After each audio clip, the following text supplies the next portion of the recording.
মুক্তিযুদ্ধের বিরুদ্ধে আর মুক্তিযুদ্ধের বিরুদ্ধে এত ক্ষোভ কেন? মুক্তিযোদ্ধাদের নাতিপুতিরাও পাবে না, তাহলে কি রাজাকারের নাতিপুতিরা পাবে? সেটা আমার প্রশ্ন, দেশবাসীর কাছে প্রশ্ন। মুক্তিযুদ্ধের পর জাতির পিতাই তো বিশেষ করে সেই নির্যাতিত নারী সহ নারীদের জন্য চাকরির ক্ষেত্রে 10% রেখেছিলেন, মুক্তিযোদ্ধাদের জন্য 30% রেখেছিলেন। এখানে আমি যখন সরকারে আসি তখন থেকে আমার ইয়ে ছিল যে ঠিক আছে, এই যে 30% যদি পূর্ণ না হয় বা 20% যে কোটাটা পূর্ণ না হবে, সেখানে যারা পরবর্তী থাকবে তালিকায় তাদের ভিতর থেকে সেখানে নিয়োগ দেওয়া হবে। সেটাই কিন্তু আমরা শুরু করে দিয়েছিলাম।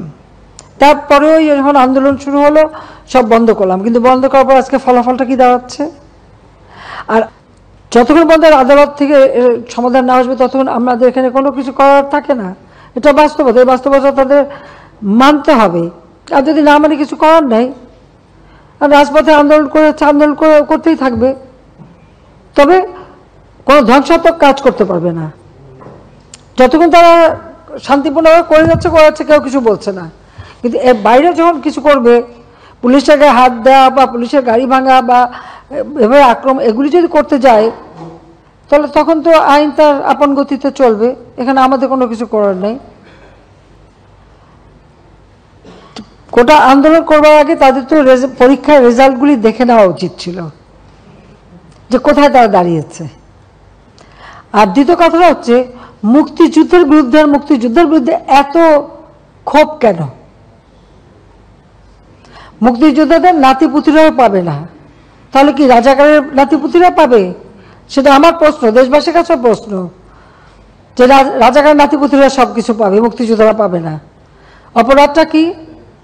নিজের জীবন বাজি রেখে, নিজের পরিবার সংসার সব কিছু ফেলে দিয়ে যারা মুক্তিযুদ্ধে অংশগ্রহণ করেছিল, দিন রাত খেয়ে না খেয়ে, কাদা মাটি ভেঙে, রোদ বৃষ্টি ঝড় সব মোকাবেলা করে যুদ্ধ করে এই দেশে বিজয় এনে দিয়েছিল। আর বিজয় এনে দিয়েছিল বলেই না আজকে সবাই উচ্চ পদে আসীন, আজকে গলাবারে কথা বলতে পারছে। নইলে ওই পাকিস্তানিদের বুটের লাথি খেয়ে চলতে হতো। এমনকি 15 বছর আগে বা 20 বছর আগে বাংলাদেশ সম্পর্কে তারা বোধহয় জানে না। আর আওয়ামী লীগ ক্ষমতা আসার আগে বাংলাদেশের অবস্থাটা কি ছিল? ঢাকা বিশ্ববিদ্যালয় সব বিশ্ববিদ্যালয় ছিল অস্ত্রের ঝড়জানানি, বোমাবাজি আর সেশন জট। 5 বছর 7 বছর সেশন জট। কোনো সেমিস্টার সিস্টেম ছিল না, গ্রেডিং পদ্ধতি ছিল না, বহু সাবজেক্ট ছিল না যা আন্তর্জাতিক মান হয়। ঢাকা বিশ্ববিদ্যালয়ের কারণে বাংলাদেশ থেকে কেউ যদি বিএ পাস করে বিদেশে যেত তাকে আবার সেই গোড়ার থেকে ইন্টারমিডিয়েট থেকে পড়তে হতো, স্কুলে ভর্তি হয়ে পড়ে তারপরে উচ্চ সে যেতে পারতো। কারিকুলাম চেঞ্জ করা, গ্রেডিং সিস্টেম আনা, সেমিস্টার সিস্টেম আনা, সব কিছু কিন্তু আওয়ামী লীগ করে দিয়েছে। আজকে সকলের হাতে মোবাইল ফোন, ফটাফট যোগাযোগ করে ফেলে, সোশ্যাল মিডিয়াতে করে আন্দোলন করে। এই মোবাইল ফোন কোথায় ছিল, কার হাতে ছিল আওয়ামী লীগ ক্ষমতা আসার আগে? 96 সালের সরকার আসার পর সমস্ত ফোন, অ্যানালগ ফোনকে ডিজিটাল করা, মোবাইল ফোন সবার হাতে হাতে তুলে দেওয়া, ওয়াইফাই কানেকশন দেওয়া, কে করেছে? আওয়ামী লীগ সরকার করেছে। আর করেছে বলে আজকে সেটা ব্যবহার করে এখন নানা রকম রাষ্ট্র কিভাবে চলবে সেই নীতিমালা, সেটা তো আমাদের সংবিধানে দেওয়া আছে। যেখানে সংবিধানে আছে অনগ্রসর যারা তাদেরকে রাজ্যের কর্মের সাথে সম্পৃক্ত থাকতে দেয়া হবে।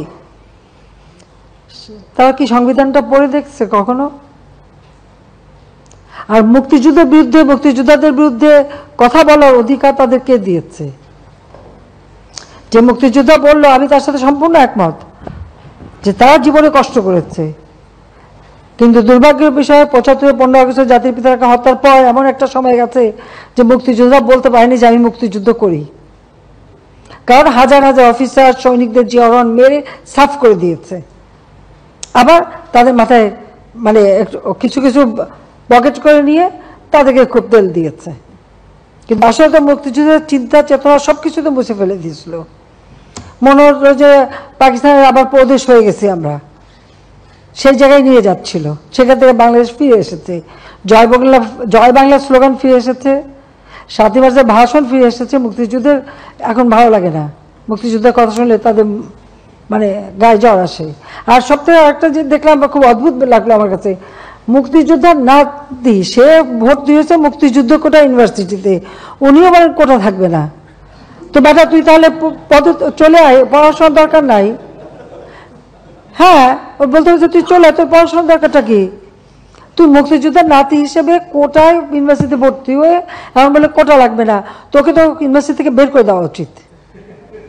হ্যাঁ, ওকে ওই ইউনিভার্সিটি থেকে বের করে দেওয়া উচিত, যে কোটা নাই, তোর পড়া নাই, যা বাড়ি যে বসে থাক। যদি লজ্জা থাকতো তাহলে আগে ইউনিভার্সিটির থেকে পড়াশোনা বন্ধ করে দিয়ে এসে তারপর বলুক যে কোটা লাগবে না। এটা বিচিত্র এই দেশ, আসলে আমার দেশটা বিচিত্র একটা দেশ, বিচিত্র মানসিকতা। 6 ঋতুর দেশ তো, ঋতুও বদলায়, মনও বদলায়, আমার কিছু করার নাই।